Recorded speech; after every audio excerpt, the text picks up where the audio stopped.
Hey everybody, Josh the RV Nerd here with Bish's RV with your monthly-ish industry update. Freezing my face off today.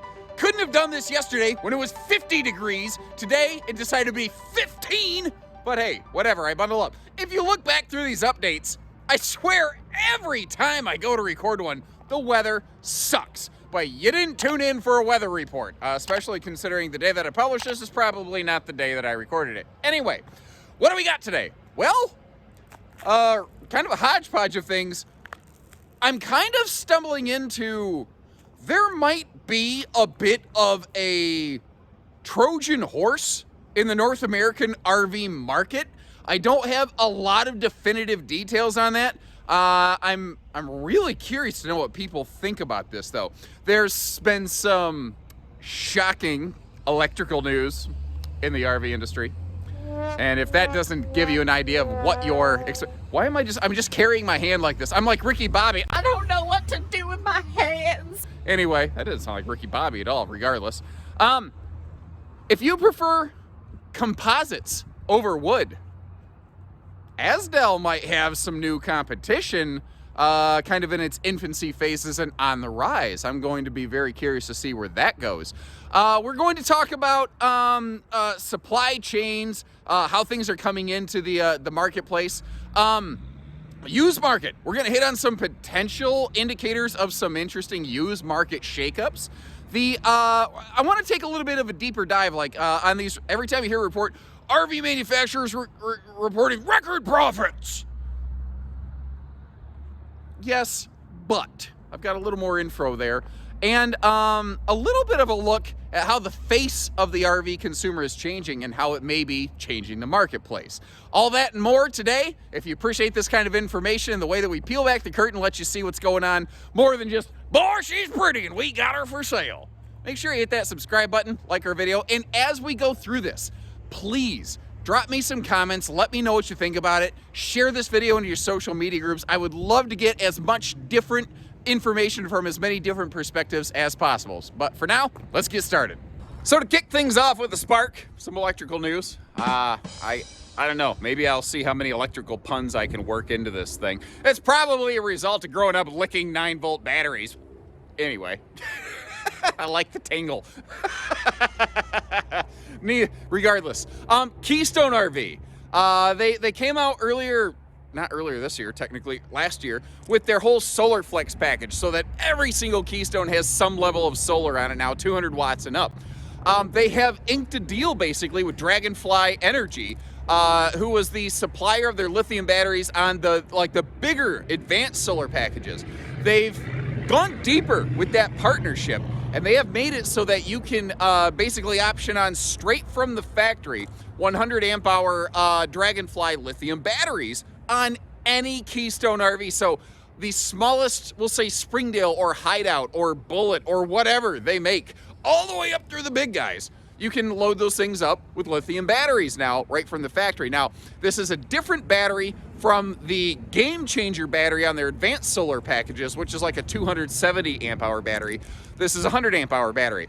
What I wanted to do here is, first of all, just showcase the fact that manufacturers are continuing to evolve and bring new solutions to the consumer marketplace. It's always kind of like when I first started in this business in 2009, it boggled my mind that RVs didn't just come with batteries. They just didn't. And for the last 13 years, they haven't. And for the most part, they still don't. That's something that, you and me, consumers, dealers, whatever, have to kind of figure out one way or another. The interesting thing here, what I also want people to know is you hear 100 amp hour lithium battery. That's cool. It's something that's already been available to you. It's just, we call it Battleborn in the aftermarket world. When Dragonfly Energy sells a battery straight to a builder, they use the name Dragonfly. When they sell it into the world of aftermarket, almost lost my train of thought there, mid-word, not even sentence, they call it Battleborn. Just a little bit of clarity there to help you kind of understand what you're getting into, what you're offering here. So what I'm really curious about, because I don't have this data yet, is how much are these things going to cost from the factory versus getting them aftermarket? Because for me, that's really going to be the actual game changer, Dragonfly. And let's talk supply chains, both parts supply chains as well as a finished RV being shipped to a dealership supply chain. So first of all, on the parts side of things, it continues to be a situation where the marketplace is Paula Abduling it, 2 steps forward, 1 step back. And it ain't fiction, it's an actual fact. My references are becoming more and more old. What was the name of the cat from that video anyway? So a good indication of this that you could see out there is ladders. Ladders has been like this. When I first heard ladders are in shortage, or technically shortfall, but they're short, it didn't seem like, oh, that's going to be a really big, shake up in the marketplace. And I definitely estimated that. That has been one of the most prolific and impacting shortages that I saw over this last year, continuing into this year. But I do see it getting better. And I think one of the indications of that is what you'll typically see from a manufacturer is if they're going to run out of parts of some variety, they're going to make sure that their biggest, flashiest, fanciest fifth wheel or motorhome or whatever always gets the parts, right? Well, what I've noticed is on some of the more entry-level units, like let's say a J-Flight SLX, the starter class, the smarter class thing from Jayco. I've noticed ladders started showing back up on those that have always been optional and available, well, available as an option, but just physically haven't been available due to supply. I've noticed those start to show up again. That's a really good indication, because if they're available at the more base level products, that means that they're basically available through more of the marketplace. So again, there's, for every 2 problems that get solved, 1 new problem is introduced. But overall, I am definitely seeing a drastic decline in the amount of RVs arriving at our dealerships with shortage parts. And I'm also hearing from my manufacturing supply partners that the number of units held in their yards for part shortages has just fallen down dramatically. Now, that is not to say they don't still have fields of RVs with shortages, but compared to what they did have, they are doing far better in that regard. So, as you can see, last couple updates, we've had inventory behind us. So, how's the flow of that looking? Well, I found something out very interesting there. And this is where sometimes being a small town boy, so close to the heart of Elkhart County, the manufacturing hub of the RV industry, something I don't necessarily see, because every single RV basically that comes in here is individually hauled in because we're so close to where this is all done. But when you start getting further away from where these things are built, these smaller trailers, I just got a snowflake directly in the eye. Oh, that hurt. That was like a needle in the eye right there. Mother Nature, come on. Yesterday you had 50 degrees, now you're hurting? Never mind. Anyway, what I was saying is, these smaller trailers, when it's being shipped long distance, these things, the shipping cost per mile basically is roughly about the same whether it's a little trailer or a big fifth wheel. There's a slight variance, but not a lot. So to keep costs in check, dealers will request, okay, I want you to ship 2 or 3 of these on a big flatbed if you can, so I can spread 1 shipping charge out across 2 or 3 units. And especially for someone who lives out west, down south, that's just, it's how they have to do business on these small trailers. Otherwise, it would just blow the price of these things out of the water. Something I discovered, there is apparently a serious shortage of double and triple hauling equipment out there. From, like, say, the shipping companies or the actual drivers themselves. I don't fully know how exactly that works. I know there are some transporters watching this channel. If you could, in the comments, please chime in and help fill in some of my blanks here. But long story short, what this means is that smaller trailers may take a little bit longer to get resupplied at dealerships further from the manufacturing hub of the industry. Now, that's something that was news to me because I don't see it here, but now that I'm on a more nationwide group, I'm getting more visibility to more insights like that, which I find very interesting. There's parts of this industry that, despite all my years here, I still didn't know anything about, and I hope I continue to learn about these things, more and more as we go, and I hope I can continue to educate you folks on those. And I think that really opens up, reopens the conversation to something we've discussed recently, is production quantity versus production quality. And I'm willing to have some very candid topics about this. I don't mind calling a spade and a duck. So what's been happening is that RV wholesale activity has been outpacing RV retail activity only very recently, and it might just be a blip on the map, but the fact is they're building more than is actively selling right now. That may change in this spring season, show season, first quarter up through summer. I don't know. A lot of predictions are that by fall, inventory will be normal and healthy again. You can't see that I'm doing air quotes with my Michigan mittens, my Michigans, if you will, but here you are. Another snowflake in the eye. Quit it. Question that people have asked is, hey, I've heard, or what are you seeing, or what do you think about? I've heard people say that RVs built right now aren't as good as they used to be, and they're building them way too fast. I'm willing to fully acknowledge this straight on. I've seen some very disappointing things over this last year from companies that historically I never saw those things from. I'm not seeing it across the board. And the last time I talked about this, I received some criticism because people said, oh, sure, you're just saying that the only, the brands that are worth buying are the ones that you carry. Well, previously as Haylett RV, if you looked at our lineup, this dealership was really packed with some very top-level brands, and I'm not going to say that they're without sin. Now that I represent Bish's RV, and basically there's almost nothing we don't carry, I feel I can offer a little more credibility and insight as I say this. The fact is, yeah, I've seen stuff rolling out of factories showing up here that had no business shipping. I've seen some of it.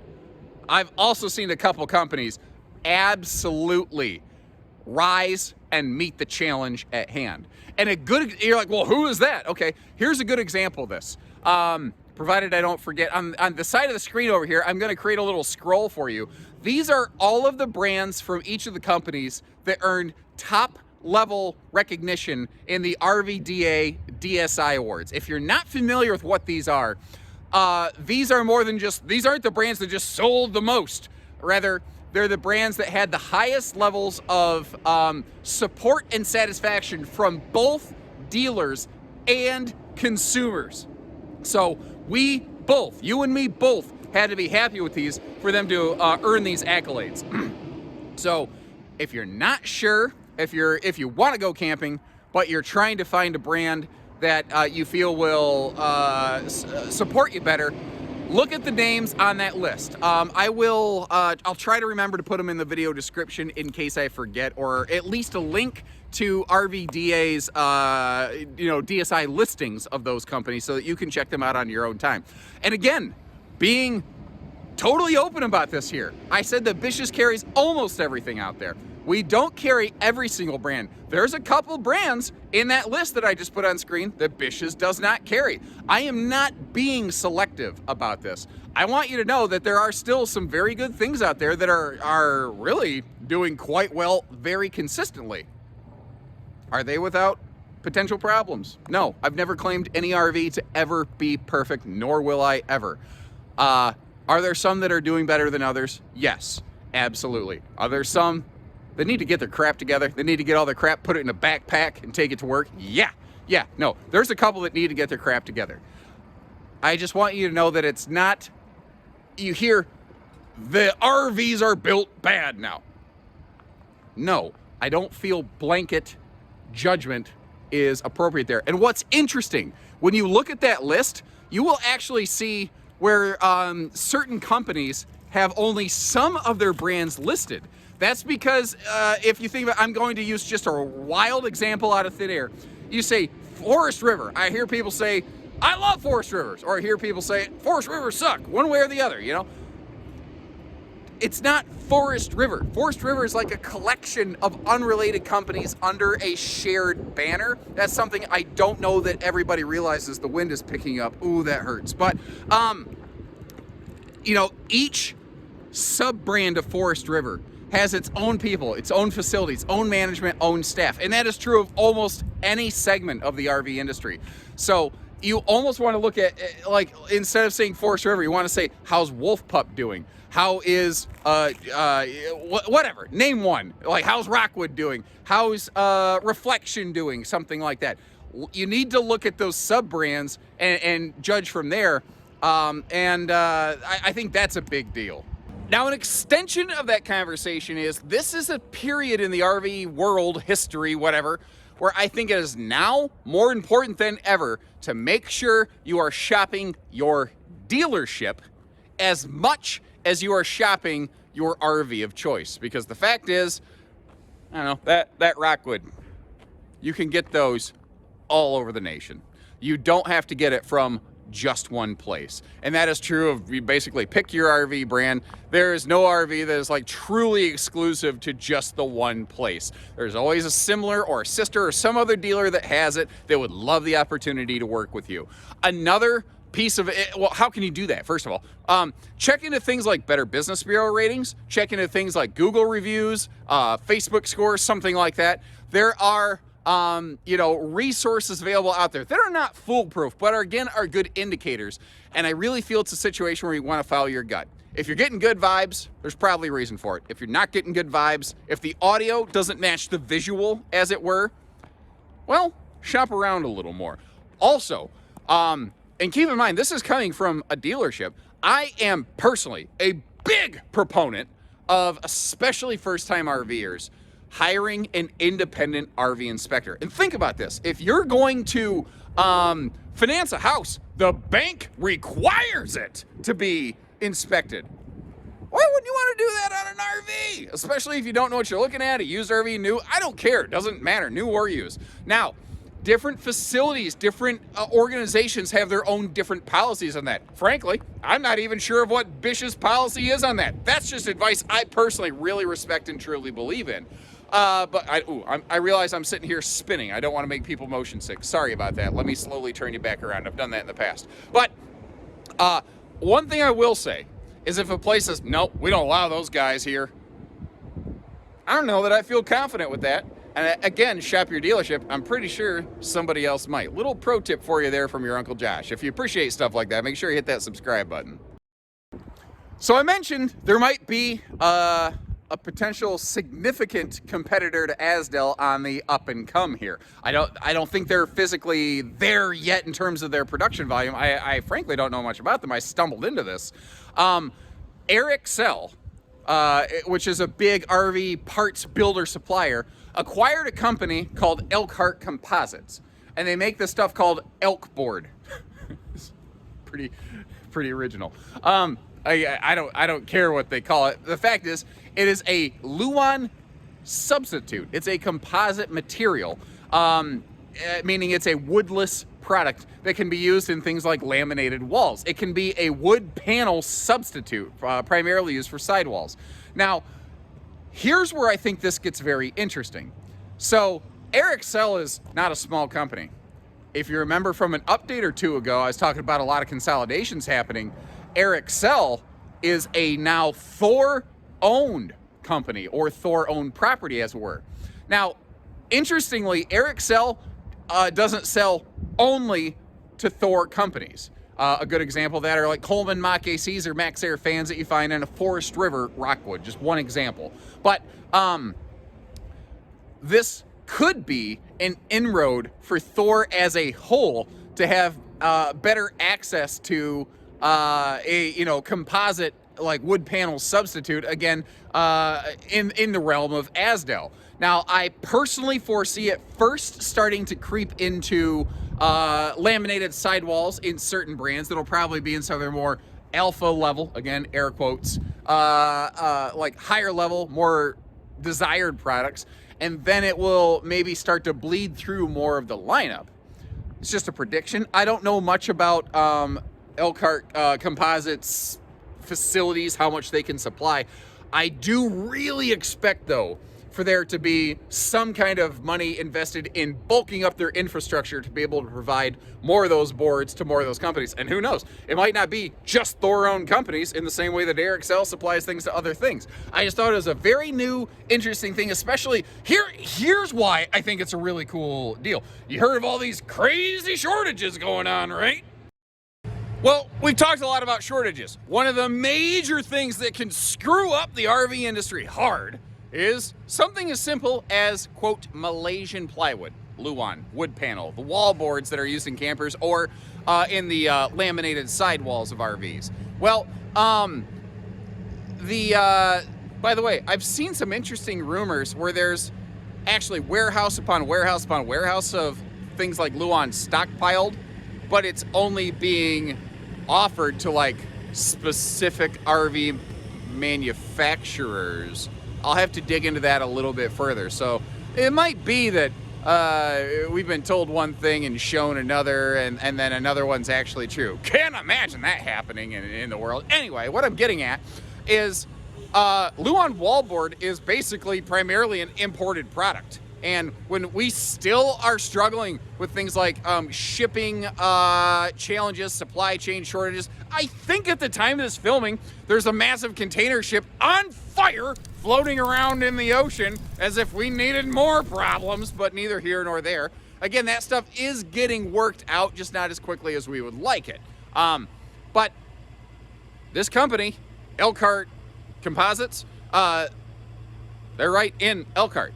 This stuff is made in the good old U.S. of America. And what that means is that, you know, when there's shipping problems and stuff like that, it's insulated from those problems. So it provides a more sustainable, achievable supply chain that, frankly, I think this industry really, really needs. And I think the last 2 years exposed some weaknesses, some massive weaknesses in this business that nobody wanted to acknowledge until it was way too late. So I'm really interested to see what ends up happening with old Elkboard Composites and how they grow and supply us. So let's leave the world of new RVs for a moment and shift over to the world of used RVs for a second. I've been keeping an eye on used RV, you know, like guide values and pricing, basically.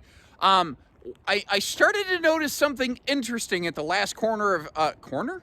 Well, kind of true. Quarter of 2021.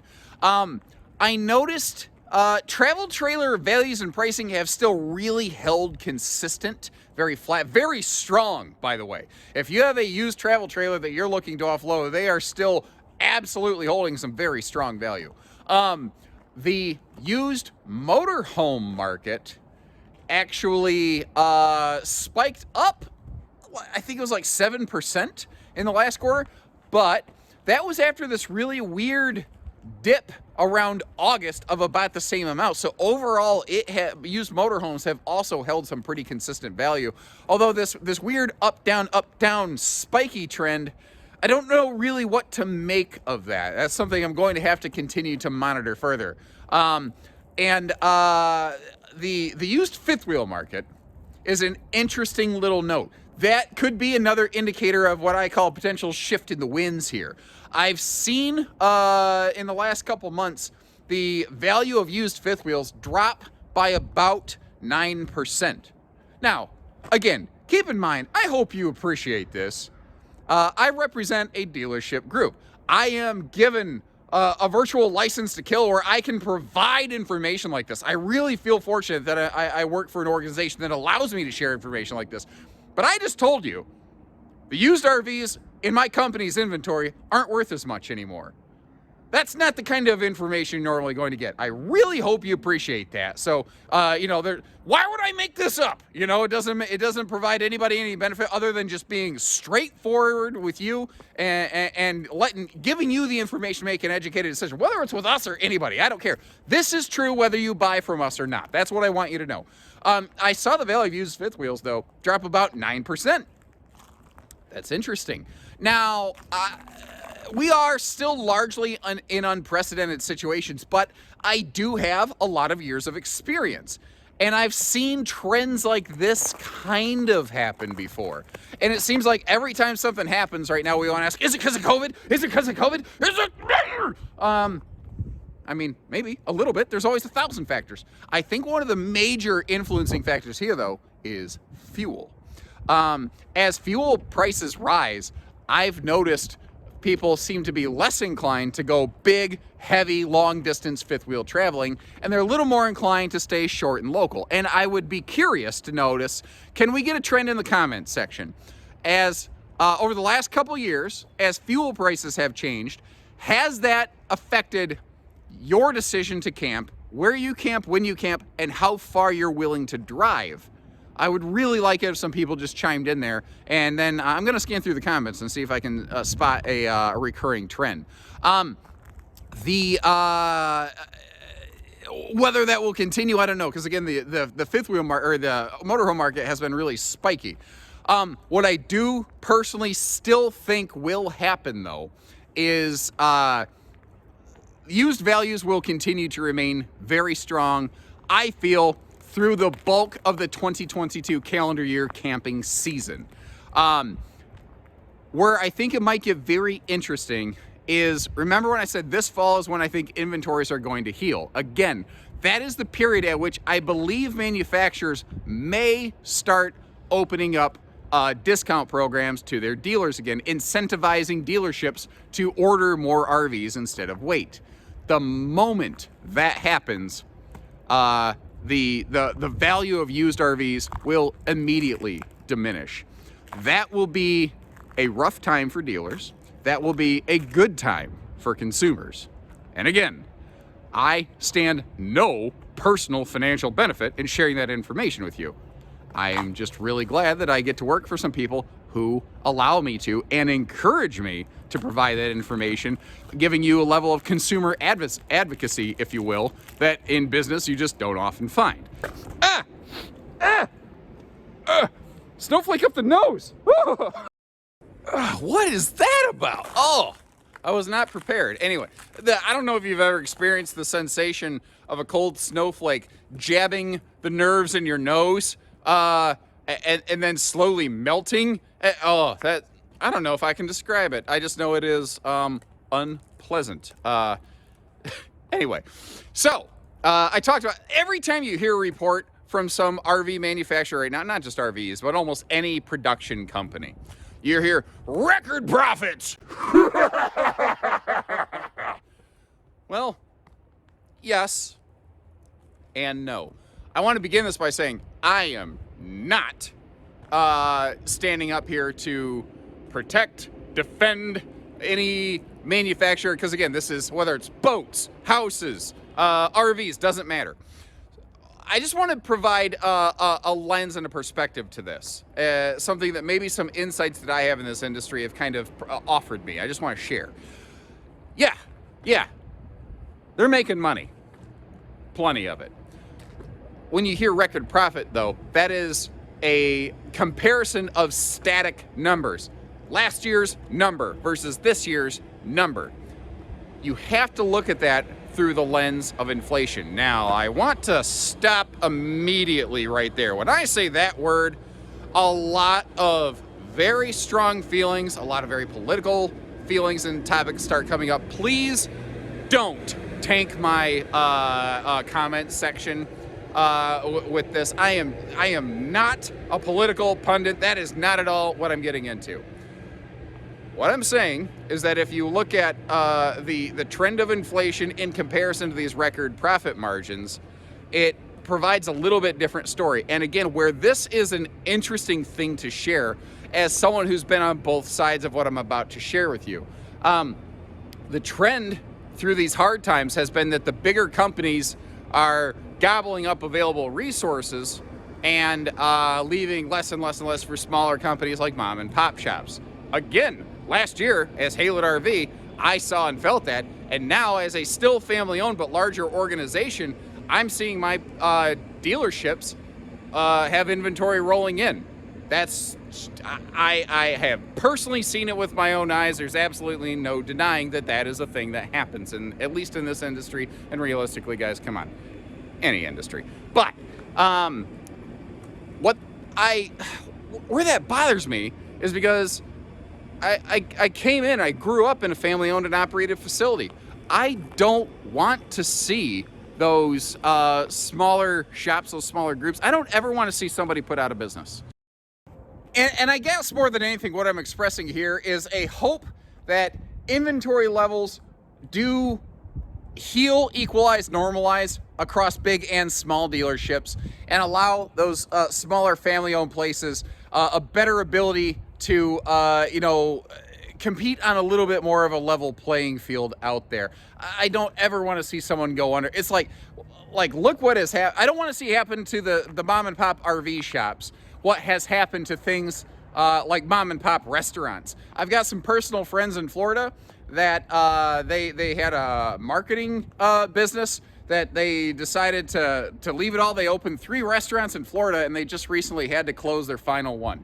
They had them all open, they were doing good, and they lost all of them. I don't want to see that happen to the RV industry. I want people to continue to have different options, big and small. I want there to continue to be that competition among dealerships, because that is healthy for the marketplace, and that is better for consumers. Because even though I'm here representing things as a dealership, I'm still a consumer of stuff myself. I want to keep my options open. I always want that to be a trend. And off the RV topic, I just mentioned restaurants. I know it's been a while and we haven't talked about it, but COVID is still something that has screwed up a lot of restaurants. So if you have the choice, if you think about it, consider ordering something from your local neighborhood family-owned and operated restaurant. Those folks have been hit really hard. A lot of them have had to dive into their own personal reserves to keep their business afloat. Some of these are family businesses that have been around for decades and decades, or even if it's been a couple years, it doesn't matter.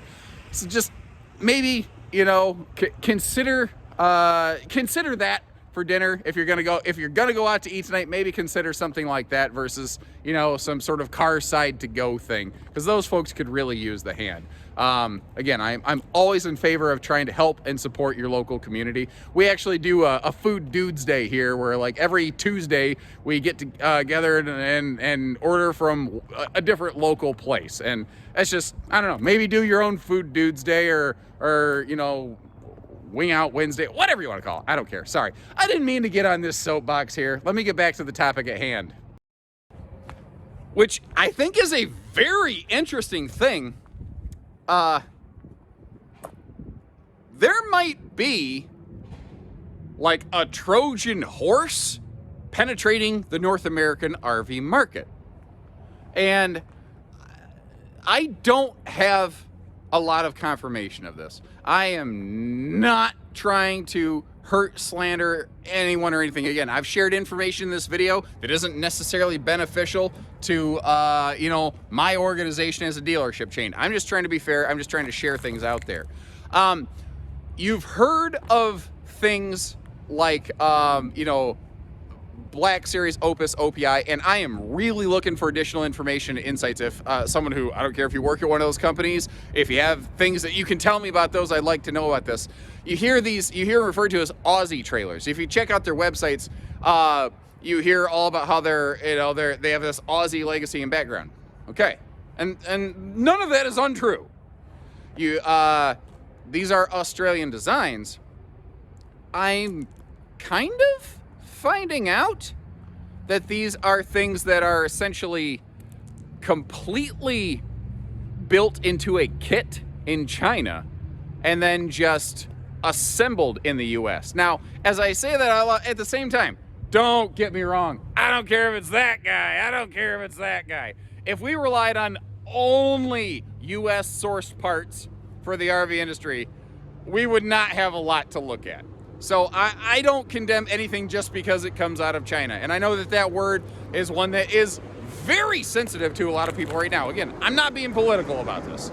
I'm just noticing that there might be a foreign source supply association penetrating silently Trojan horse-like into the RV marketplace, kind of marketed and wrapped up as something else. Now, there's, again, a lot of companies have a lot of marketing. I am not trying to single out anyone. I'm curious to learn more about this, though, because at the same time, these are products, these are companies that, from what I see and hear, are very well respected, very well regarded in their niche segments. Where I have concerns is this is a similar thing to what has happened in the actual Australian marketplace. And as a result, some of the things like, if you think parts supply issues can sometimes be a challenge in the North American marketplace, try the Australian marketplace. There are certain things that just, if it breaks, you're gonna have to probably find a way to jury rig and fix it, because getting replacement parts is about like an act of Congress in the United States of America. But what do you guys know about this? I want to know more about this. I want to know where these things are coming from, who's behind them. I don't necessarily, again, have a problem with stuff being imported. I dislike the idea that maybe how some of that is being masked or hidden, because when I hear that, I start wondering, is there a reason why? Doesn't mean it's bad. And I don't know that you need to know where every single nut, bolt, and widget on every single thing comes from, but I would really like to learn more about this, and if you could help me, I'd appreciate it. There comes that wind. Something else that continues to be an interesting shift in the RV marketplace that I don't think is really discussed a whole lot is the change in the face of the consumer. I've touched on it before, but something happened last year where millennials became the single largest consumer group purchasing RVs out there, bypassing both baby boomers and Gen Xers. That has continued to be the case. Now, in a way that makes sense, because if you look at the, like, people think, when you hear millennial, I think a lot of people still think like they're 20, but I'm an old millennial. I'm like the old grandfather millennial. I'm like the Clint Eastwood from Gran Torino of millennials, where it's like, yes, I have a computer, but don't move my icons. Like, you know, that kind of thing. I'm an old man millennial, but technically, I don't know. My generation's, my age bracket's been called different things. But what I'm getting at here is I think that's changing the way they're building and we're buying RVs. And I think that's a very interesting and exciting thing to talk about. For instance, I guess what I want to do here, I want to open this up to, how do you think this is shaping the RV industry, and where do you think it's going? And I'm going to offer this first. The biggest change I think we are going to see in purchasing an RV in, say, the next 5 years, and frankly probably less, because I know there's already some of this in development, is I think we are going to see a shift to a complete all online RV buying process, where you never visit a dealership, you never see somebody, where it's a lot like an eBay buy it now. You're gonna look at an RV on a website, you're going to click the buy it now button, you're gonna type in your information, and boop, you're gonna get an email. Congratulations, you own a new RV, your delivery will be scheduled Thursday the 12th. That is very exciting and terrifying all at the same time to me, just because I know of the infrastructure challenges that this industry is notorious for. I love RVing, I love camping, but there is some serious part supply infrastructure, and let's face it, some QC stuff that needs to take place before we adopt and implement in a huge fashion an all online buying process. I think that when it first begins, it's gonna be a nightmare, but it's coming, it's happening. There's no denying it, and I'm excited to see it. I think it's a change that fighting is not going to do any good. You're going to have to embrace it a little bit. But again, you know, would you want to buy an RV in an all online exchange process? Do you prefer to be able to come to some place and see it, feel it, touch it in person?